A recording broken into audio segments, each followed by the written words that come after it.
Welcome to this week's Torah lesson. This week's Torah portion is Parsha Mishpatim. The question of the week is, how do we not get caught up in exile? So in this week's Torah portion, Parsha Mishpatim, the Torah begins, Eila ha-mishpatim asher tasim lefneihem. These are the laws that we're going to present to you. And it starts off with the first law about acquiring a slave.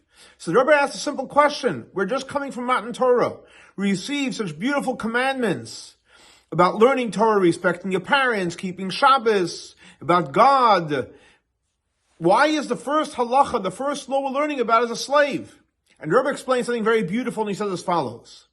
All the beautiful commandments, we love them. But when it comes to working and getting involved in the materialistic world, who wants to be involved in the materialistic world? We want to live a spiritual life. Comes along the Torah, and the Torah says, you know what the first law is? You have to work. A person has to work. Sheish Yom, for 6 days we have to work. But the goal is, we have to remember the Torah tells us, even after you work, the end goal is that at the 7th year you go free. In other words, work is not supposed to be forever.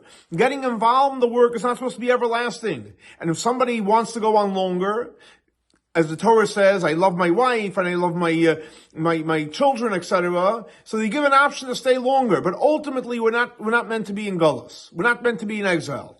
How do we have the power to stay focused, not get caught up in exile? The Rebbe explains very simple. We have the Torah.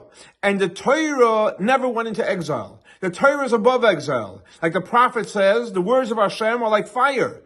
And like we know that Torah doesn't become impure. The same thing also. When we connect to the Torah, we will not be in exile. So the answer to the question, how can we not get caught up in exile? By learning Torah and being connected to the Torah, we will stay focused, be able to work, but have our head above water and be in the world, but out of the world, and experience freedom even in Gullus.